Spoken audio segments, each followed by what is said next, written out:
আসসালামু আলাইকুম রহমতুল্লাহি ওবরকাতুহু। সম্মানিত দর্শক, বাংলাদেশে আওয়ামী লীগ এবং বিএনপির যে বিরোধ, এটা অনেকটা জন্ম থেকে জলসির মতো। যেদিন থেকে বিএনপি প্রতিষ্ঠিত হলো সেই দিন থেকে আওয়ামী লীগ মনে প্রাণে এই দলটিকে তাদের জাত শত্রু হিসেবে মনে করা শুরু করলো। বিএনপি অবশ্য বিভিন্ন সময় চেষ্টা করেছে তার উদারনৈতিক চিন্তা চেতনা দ্বারা আওয়ামী লীগকে কাছে টানার জন্য।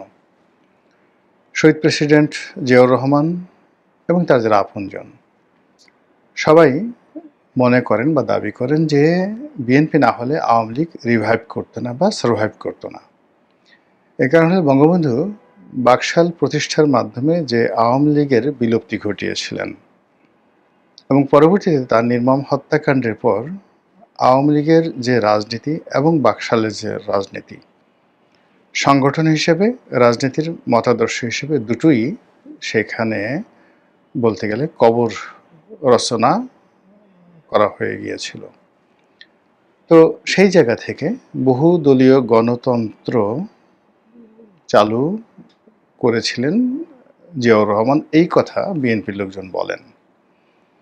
আবার অন্যদিকে আওয়ামী লীগের লোকজন বলার চেষ্টা করেন যে মূলত বঙ্গবন্ধুর হত্যাকাণ্ড থেকে শুরু করে আরও যা কিছু ঘটেছে ৭৫ 15 আগস্ট পূর্ববর্তী এবং পরবর্তী সময়, সেখানে প্রেসিডেন্ট জিয়াউর রহমান চাইলে ক্ষয়ক্ষতি এড়ানো যেত, আরও অনেক ভালো ইতিহাস রচিত হতো। আমি নেতিবাচক কথাগুলো বললাম না, যেগুলো সাধারণত আওয়ামী লীগের কট্টরপন্থী লোকজন বলে থাকেন। তারা বলার চেষ্টা করেন যে আচ্ছা ভালো কথা, আওয়ামী লীগকে রিভাইভ করেছেন, বঙ্গবন্ধুর দলের প্রতি তিনি রহম করেছেন, ভালো কথা। তাহলে ৩২ নম্বর কেন তালাচাবি দিয়ে রাখা হয়েছিল এবং শেখ হাসিনা বিদেশ থেকে এসে কেন ৩২ নম্বরে থাকার অনুমতি পাননি? কিংবা যখন শেখ হাসিনা বিদেশ থেকে এলেন তখন ঢাকা শহরে তাকে যেন কেউ বাড়ি ভাড়া দিতে না পারে বা বাড়ি ভাড়া না দেয়, এই জন্য বিভিন্ন বাড়িওয়ালাদেরকে কারা ভয় ভীতি দেখিয়েছিল। এই বিষয়গুলো আওয়ামী লীগ বলার চেষ্টা করে। পরবর্তীতে ৮০-র দশকে যখন এরশাদ বিরোধী আন্দোলন হয়, তখন সঙ্গত কারণেই এরশাদের দ্বারা বিএনপি ক্ষমতাচ্যুত হয়েছে এবং এরশাদকে তারা জাতশত্রু মনে করত। আর আওয়ামী লীগ সবসময় যেই কাজটি করেছে সেটি হলো পলিটিক্যাল সিদ্ধান্ত বা রাজনৈতিক সিদ্ধান্ত গ্রহণের ক্ষেত্রে তারা এত দ্রুত সিদ্ধান্ত নিতে পেরেছে যেটি বিএনপি বা জামাত কখনো সেটা পারেনি। খুব দ্রুত তারা সিদ্ধান্ত নিয়েছে ফ্রম দেয়ার ইনসেপশন, তাদের শুরু থেকে একেবারে আজ পর্যন্ত যে পলিটিক্যাল যে সিদ্ধান্তগুলো অনেকটা ঝড়ের গতিতে, রকেটের গতিতে তারা নিতে পেরেছে। এবং এই কারণে যখন এরশাদের সঙ্গে তাদের একটা সমঝোতার সুযোগ আসলো 1986-এ, তারা কিন্তু দেরি করেনি। আবার ১/১১-র সময় যখন একটি সমঝোতার প্রস্তাব এলো মঈনুদ্দিন ফখরুদ্দিন এবং ভারতের পক্ষ থেকে, তারা কিন্তু দেরি করেনি। আবার একই সময় এই মুহূর্তে পর্দার আড়ালে যে সকল খেলা হচ্ছে, আমেরিকা খেলছে, ফ্রান্স খেলছে, ইমানুয়েল ম্যাক্রো খেলছেন, ভারত খেলছেন, এমনকি আইএসআই খেলছেন, এবং সেখানে অন্যান্য যে রাজনৈতিক দলগুলোর সাথে যে নেগোসিয়েশন হচ্ছে, কথাবার্তা হচ্ছে, আওয়ামী লীগের সঙ্গে যে কথা হচ্ছে না, এই কথা কিন্তু বলা যাচ্ছে না। অবাক করার ব্যাপার হলো, বর্তমান যারা রাজনীতি করছেন তাদের জন্য খুবই দুঃসংবাদের বিষয় হলো, আওয়ামী লীগ যেভাবে ব্ল্যাঙ্ক চেক দিয়ে যাচ্ছে এবং যেভাবে যারাই তাদের কাছে যে প্রস্তাব নিয়ে যাচ্ছেন, তারা যে আন্তরিকতা নিয়ে যেভাবে তাদের সাথে একটা নেগোসিয়েশন করার চেষ্টা করছেন মূলধারা রাজনীতিতে ফিরে আসার জন্য, এটা তাদের প্রতিপক্ষ যারা তারা কেউ পারছেন না।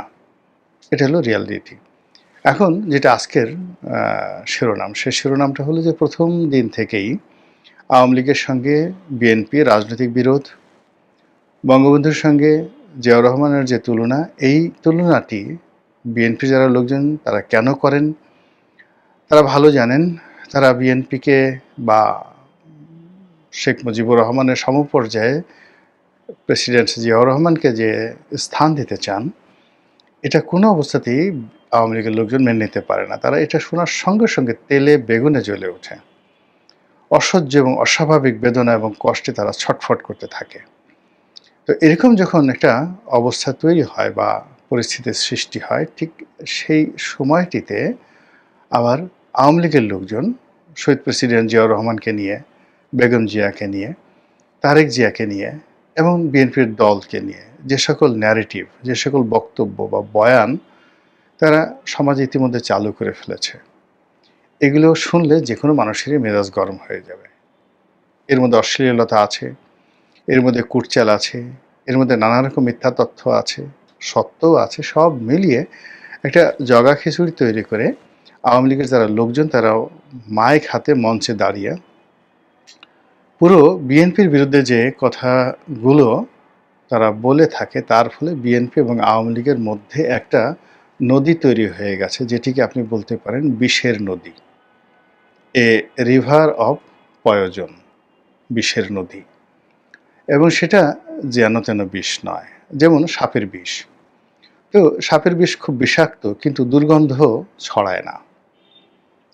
তো বিএনপি এবং আওয়ামী লীগের মধ্যে যে বিষের নদী, সেই বিষের নদী কেবল বিষাক্ত নয়, এটি দুর্গন্ধ ছড়ায় এবং এটি আশেপাশের পরিবেশকে নষ্ট করে ফেলে, পুরো রাজনৈতিক অঙ্গনের পরিবেশকে নষ্ট করে ফেলে।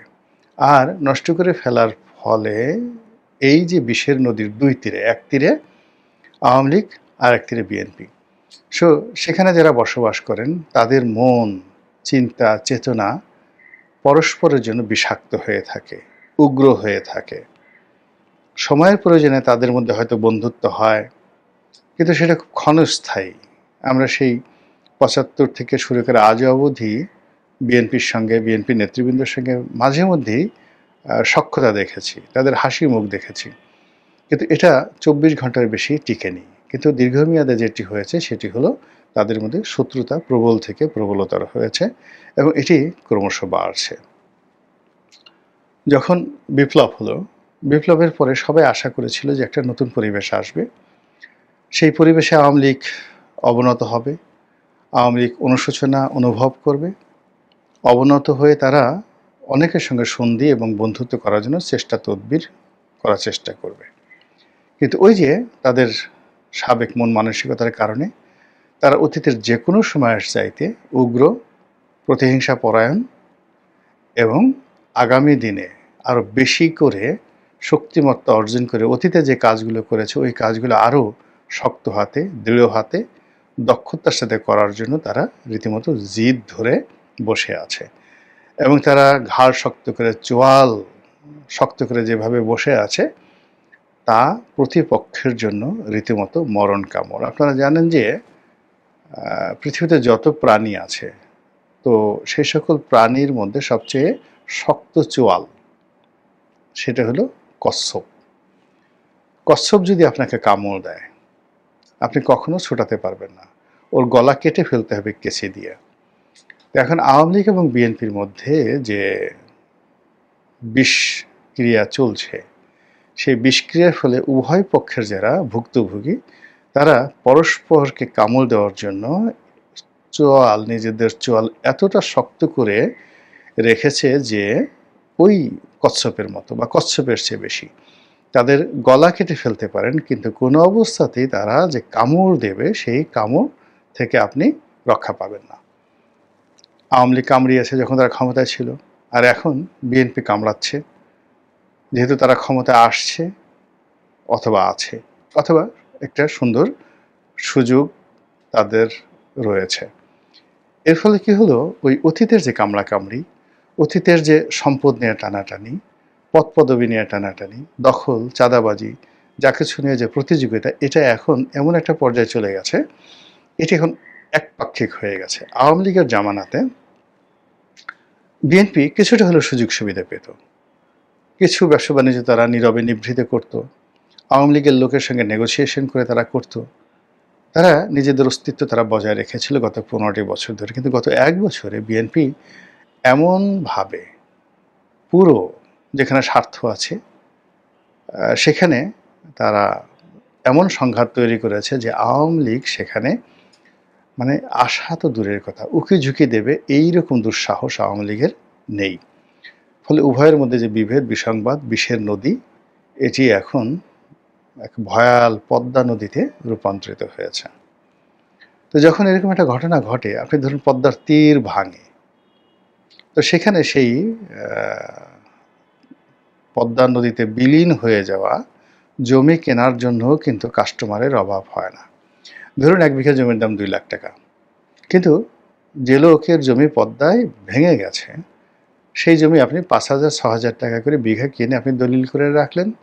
২০ বছর, ৩০ বছর, ২৫ বছর পরে সেখানে চর জাগবে, আপনার পরবর্তী জেনারেশন সেই জমির মালিক হবে। এভাবে হাজার হাজার একর জমি নিয়ে পদ্মার চরে, যমুনার চরে যে ব্যবসা বাণিজ্য হয়, এটা ওই এলাকার বাসিন্দা না হলে আপনি বুঝতে পারবেন না। অর্থাৎ যে জমি ভেঙে যায় ওটারও একটা ক্রেতা রয়েছে।